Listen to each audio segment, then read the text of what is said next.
देश के अलग अलग राज्यों में कोरोना के खिलाफ वैक्सीनेशन अभियान को रफ्तार दी जा रही है, लेकिन कांग्रेस शासित पंजाब के बाद अब राजस्थान में वैक्सीन की बर्बादी का मुद्दा तूल पकड़ रहा है। दावा किया जा रहा है कि सरकार जहां अपने विधायकों के लिए करोड़ों की लागत से लग्जरी फ्लैट बनाने में जुटी है, तो वहीं फंड की कमी का हवाला देते हुए राज्य सरकार से मुफ्त वैक्सीन की मांग कर रही है। पंजाब की ही तरह राजस्थान सरकार भी अपने इस दोहरे चरित्र की वजह से विरोधियों के निशाने पर आ गई है।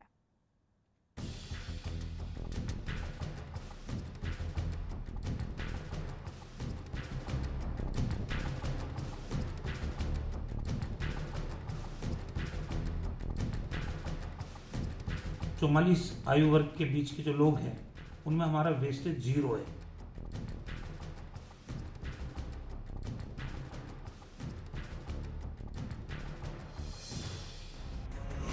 पंजाब के बाद अब राजस्थान सरकार पर सवाल। 140 करोड़ रुपए के प्रोजेक्ट की नींव रखी है जोधपुर में परसों मुख्यमंत्री जी ने। जो हमारे युवा हैं उनको देने के लिए वैक्सीन के पैसे नहीं है इनके पास।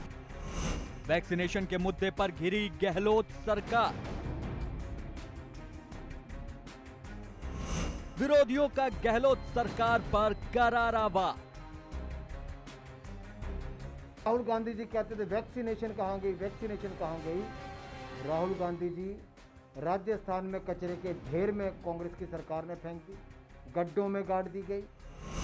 राजस्थान में वैक्सीन पर मचा सियासी घमासान। राजस्थान सरकार एक तरफ वैक्सीन को लेकर फंड की कमी की बात कर रही है, लेकिन दूसरी तरफ राजस्थान सरकार में विधायकों के लिए आवास बनाए जा रहे हैं। जो कांग्रेस वैक्सीनेशन के मुद्दे पर लगातार केंद्र सरकार को घेरती रही, अब वही कांग्रेस अपने ही घर में कई मुद्दों पर घिर चुकी है। पंजाब के बाद राजस्थान से जो खबर सामने आई है वो किसी को भी चौंका सकती है, क्योंकि यहाँ वैक्सीनेशन प्रबंधन पर जहां सवाल उठ रहे हैं, वहीं फंड की कमी का हवाला देकर मुफ्त वैक्सीन की मांग भी सरकार की नीयत पर सवाल खड़े कर रही है। कोरोना काल के पोस्टर पर राजस्थान की इस कहानी को समझने के लिए वैक्सीन की बर्बादी के कुछ आंकड़ों पर गौर करना जरूरी है। केंद्र सरकार की तरफ से जारी आंकड़ों के मुताबिक राजस्थान में 16 जनवरी से 17 मई तक 11,50,000 से ज्यादा कोरोना वैक्सीन की डोज बर्बाद कर दी गई। दावा किया जा रहा है कि राजस्थान के 8 जिले ऐसे हैं जहां वैक्सीन की 2,500 डोज कूड़ेदान में मिली है।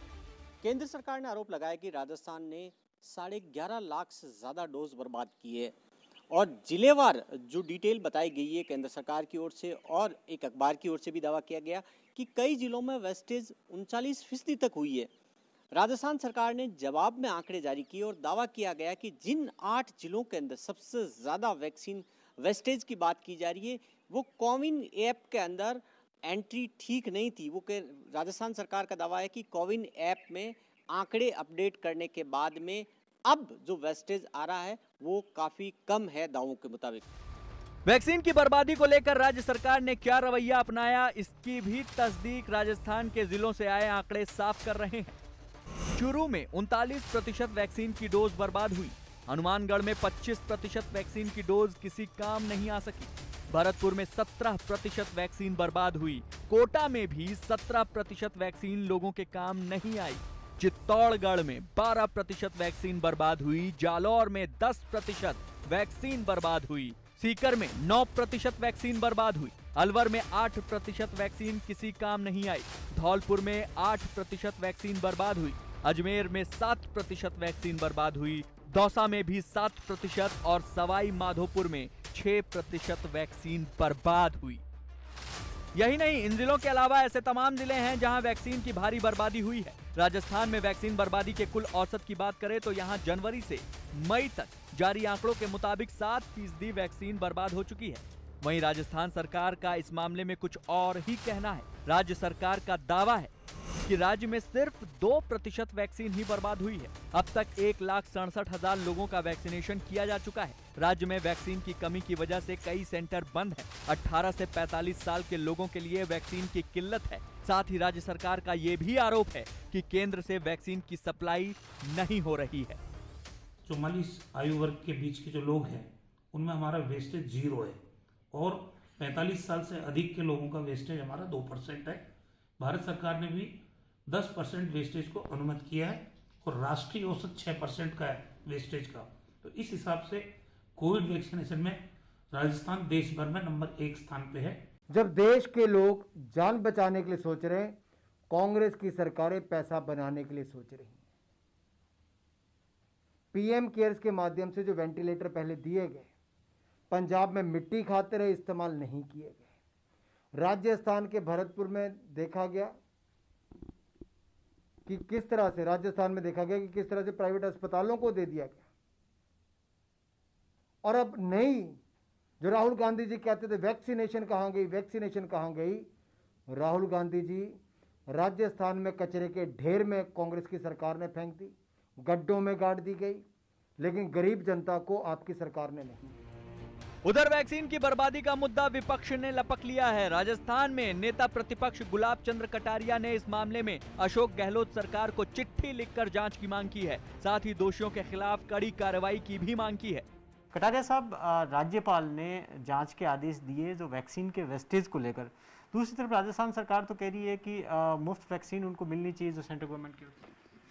देखो, मैं सोचता हूँ कि राजस्थान की सरकार जिस मुफ्त वैक्सीन की बात कर रही है, मैं उनसे जानना चाहता हूँ कि आपने दिल्ली में स्वास्थ्य मंत्री की मीटिंग में विभिन्न राज्यों की तरफ से आपने क्या मांग रखी थी कि हमें भी कुछ आज़ादी दी जाए, हमें भी कुछ वैक्सीनेशन करने का अधिकार दें, और उसी के तहत निर्णय हुआ कि 18 प्लस को आप करेंगे और 45 से ऊपर केंद्र करेगा।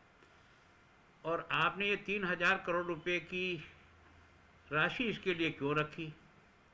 फिर इसके अगेंस्ट में आपने 50 करोड़ रुपया इन कंपनियों को जमा क्यों कराया? अगर आप पहले ही दिन से ये स्टैंड लेते कि हमको नीचे के 18 से प्लस वालों को भी मुफ्त वैक्सीन लगानी है, तो आपकी पहले दिन ही ये मांग होनी चाहिए। आज आप इतने समय बाद जब आपने 1 मई के दिन वैक्सीनेशन शुरू भी कर दिया और थपथपी अपने पीठ पे लगा रहे हैं कि हमने राजस्थान ने 1 तारीख को शुरू कर दिया, तो अब मांगने का आपका अधिकार क्या है? दरअसल कोरोना काल की इस मुसीबत भरी घड़ी में राजस्थान सरकार की नीतियों पर यूं ही सवाल नहीं उठ रहे हैं। राज्य सरकार जहां फंड की कमी का हवाला देकर 18 से 44 साल के लोगों के लिए केंद्र से मुफ्त वैक्सीन की मांग कर रही है, तो वहीं विधायकों के लिए बनाए जा रहे आवास पर करोड़ों रुपए खर्च किए जा रहे हैं। दावा किया जा रहा है कि गहलोत सरकार विधायकों के लिए 160 लग्जरी फ्लैट बनवा रही है। इन फ्लैट को जयपुर में विधानसभा के करीब बनाया जा रहा है। एक अनुमान के मुताबिक राज्य सरकार इस प्रोजेक्ट पर 336 करोड़ रुपए खर्च कर रही है। बताया जा रहा है कि विधायक के लिए बन रही इस टाउनशिप में सभी लग्जरी सुविधाएं दी जाएंगी। 8 मंजिला इस आवास को बनाने के लिए विधायकों के 54 पुराने आवासों को भी तोड़ा गया है। दावा किया जा रहा है कि इस टाउनशिप में सर्वेंट क्वार्टर से लेकर पार्क जैसी भी सुविधाएं होंगी।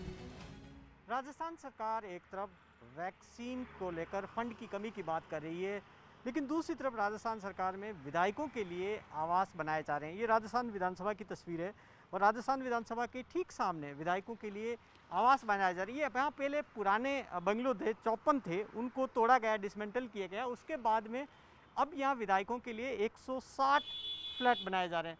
ये 4 बेडरूम फ्लैट्स हैं विधायकों के लिए, जिसमें आप देख सकते हैं कि 4 बेडरूम फ्लैट्स हैं। अभी कंस्ट्रक्शन का काम चल रहा है। इस वक्त तो शुरुआत हुई है कंस्ट्रक्शन की।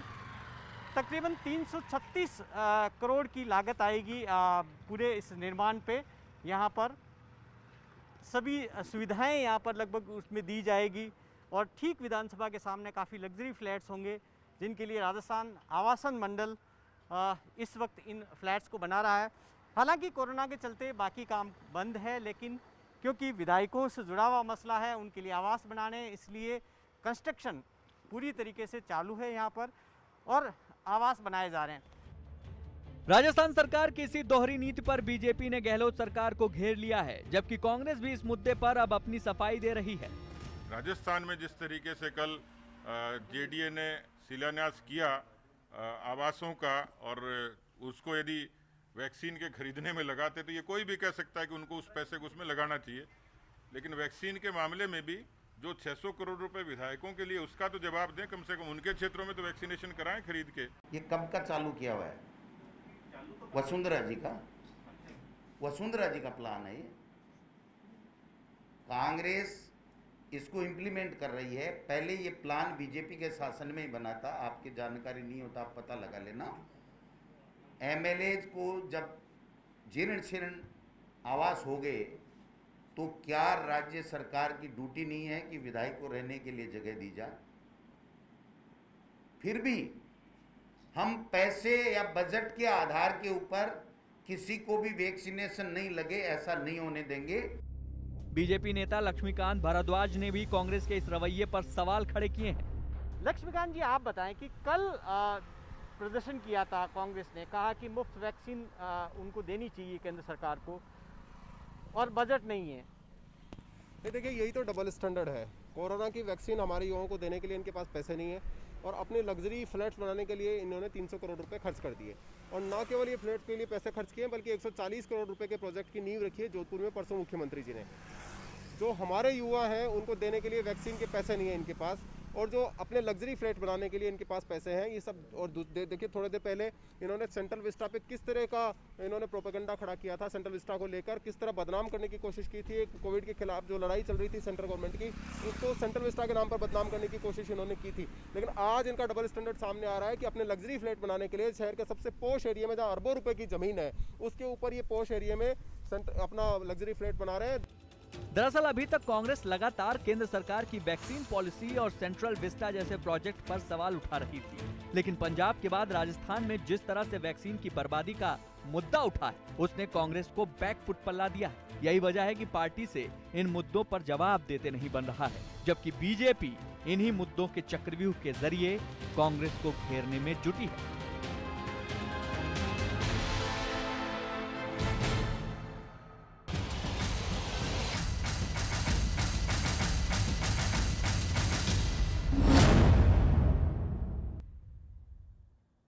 केंद्र सरकार और सोशल मीडिया प्लेटफॉर्म ट्विटर के बीच चल रही खींचतान अब अपने अगले पड़ाव पर पहुंच गई है। ब्लू टिक प्रकरण के बीच केंद्र सरकार ने नए आईटी नियमों का पालन करने के लिए ट्विटर को आखिरी नोटिस भेज दिया है। इस नोटिस में सरकार में ट्विटर को 2 टूक शब्दों में सरकार की तरफ से कहा गया है कि अगर कंपनी सोशल मीडिया के लिए लागू नई शर्तों का तुरंत पालन नहीं करती तो सरकार ट्विटर पर कानूनी कार्रवाई कर सकती है।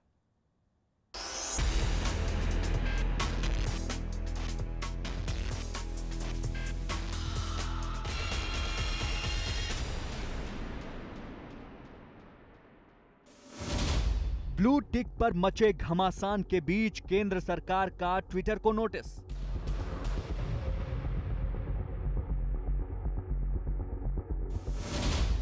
ट्विटर पर कड़ी कार्रवाई की चेतावनी।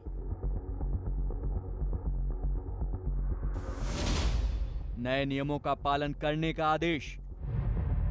ट्विटर देश और दुनिया में एक ऐसा सोशल मीडिया प्लेटफॉर्म है जहां छोटी सी बात का असर भी कुछ ही सेकंडों में दूर दूर तक होता है। ये एक ऐसा प्लेटफॉर्म है जहां आम लोगों के अलावा दुनिया भर के वीवीआईपी और सेलिब्रिटीज का डेरा भी है। ये एक ऐसा जरिया है जहां ट्विटर पर मौजूद कोई भी शख्स एक दूसरे से न सिर्फ संपर्क साध सकता है बल्कि अपने मन की बातों को भी साझा कर सकता है। इस प्लेटफॉर्म पर भले ही शब्दों की सीमा तय की गई है, लेकिन इसी शब्द सीमा का कुछ लोग देश विरोधी साजिशों में इस्तेमाल कर रहे हैं। यही वजह है कि केंद्र सरकार ने इस बार ट्विटर को 2 टूक शब्दों में चेतावनी दी है।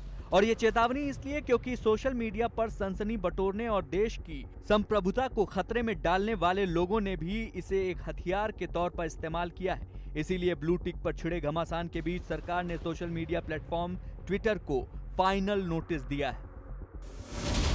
इस नोटिस में ट्विटर को नए नियम मानने को कहा गया है। नोटिस में जिक्र किया गया है कि ट्विटर को सोशल मीडिया के नए नियमों के हिसाब से चलना होगा। नोटिस में ट्विटर को चेतावनी जारी करते हुए यह भी कहा गया है कि अगर नए नियमों को नहीं माना गया तो ट्विटर के खिलाफ कार्रवाई की जा सकती है। ट्विटर पर यह कार्रवाई आईटी नियमों के तहत की जा सकती है। गौरतलब है कि सोशल मीडिया के नए नियम 26 मई से लागू हैं, यानी ट्विटर को नए नियम मानने के लिए यह आखिरी मौका है। दरअसल ट्विटर और सरकार के बीच विवाद ने उस वक्त जोर पकड़ा जब बीजेपी के कई नेताओं के ट्वीट को तोड़ मरोड़ कर पेश तथ्य बताया गया था। इसी के बाद से सरकार और ट्विटर के बीच तनातनी तेज हो गई। यही वजह है कि बीजेपी नेता शहनवाज हुसैन ने भी साफ कहा है कि सोशल मीडिया का कोई भी कानून देश के कानून से ऊपर नहीं हो सकता। आईटी मिनिस्टर ने ये बात स्पष्ट कर दी थी कि ट्विटर को भारत के कानून में विश्वास करके ही काम करना होगा। जबकि कांग्रेस ने केंद्र सरकार के इस एक्शन को अभिव्यक्ति की आजादी पर हमला बताया है। हाँ, किसी भी सोशल मीडिया प्लेटफॉर्म को हमारे कानून और नियमों के तहत ही काम करना पड़ेगा, इसमें दो राय नहीं है। अभिव्यक्ति की आजादी का दमन करने की जो कोशिश कर रही है, उससे बेटर रहेगा सरकार के लिए कि जिन मुद्दों पर उसकी बुराई हो रही है या बखिया धुली जा रही है, उन मुद्दों का समाधान करे। दरअसल ट्विटर के खिलाफ केंद्र सरकार ने ये नोटिस उस वक्त भेजा है जब इसी सोशल मीडिया प्लेटफॉर्म की तरफ उपराष्ट्रपति वेंकैया नायडू का ट्विटर अकाउंट अनवेरिफाइड कर दिया गया। हालांकि कुछ देर बाद ट्विटर ने यू टर्न लेते हुए उपराष्ट्रपति वेंकैया नायडू के निजी ट्विटर हैंडल को फिर से वेरीफाइड कर दिया है। इसके साथ ही नायडू के ट्विटर हैंडल पर ब्लू टिक भी फिर से लगा दिया है। इससे पहले ट्विटर ने वेंकैया नायडू के ट्विटर अकाउंट से ब्लू टिक हटा दिया था। मामला बढ़ा तो ट्विटर की तरफ से सफाई भी पेश की गई। वेंकैया नायडू के अकाउंट से जुलाई 2020 के बाद से कोई पोस्ट नहीं की गई है। ट्विटर की पॉलिसी के तहत वो ऐसे किसी अकाउंट से ब्लू टिक हटा सकता है जिससे लंबे समय से कोई पोस्ट नहीं की गई हो। इतना ही नहीं, ट्विटर ने आरएसएस प्रमुख मोहन भागवत के निजी ट्विटर हैंडल को भी अनवेरिफाइड कर दिया है। मोहन भागवत के ट्विटर हैंडल से ब्लू टिक हटा दिया गया है। इससे पहले ट्विटर ने आरएसएस के पूर्व सह कार्यवाहक भैयाजी जोशी, पूर्व सर कार्यवाहक सुरेश सोनी और सह कार्यवाहक अरुण कुमार के ट्विटर अकाउंट को भी अनवेरिफाइड कर दिया गया था। हालांकि बाद में इन सभी के अकाउंट को भी वेरीफाई कर दिया गया। यही वजह है कि ट्विटर की मंशाओं पर सवाल खड़े होने लगे हैं। बीजेपी नेता सुरेश नाखुआ ने भी सवाल करते हुए लिखा, ट्विटर ने उपराष्ट्रपति के हैंडल से क्यों ब्लू टिक हटाया? यह भारतीय संविधान पर हमला है। दरअसल ट्विटर पर ब्लू टिक हटाने का मतलब है कि आपका अकाउंट अनवेरीफाई कर दिया गया है। ब्लू टिक होने का मतलब होता है कि आपका अकाउंट फर्जी नहीं है और उसे सत्यापित किया जा चुका है। खास बात यह कि ट्विटर पर लाखों लोगों के अकाउंट मौजूद हैं, लेकिन कम ही अकाउंट ऐसे हैं जिन पर ब्लू टिक लगा है। भले ही ब्लू टिक के मामले में ट्विटर ने डैमेज कंट्रोल कर लिया है, लेकिन इंतजार अब ट्विटर के उस जवाब का है जो जवाब उसे केंद्र सरकार को देना है, क्योंकि सरकार ये तय कर चुकी है कि अगर ट्विटर अपनी मनमानी करता रहा तो उसके खिलाफ कड़ी कार्रवाई ही आखिरी विकल्प बचेगी।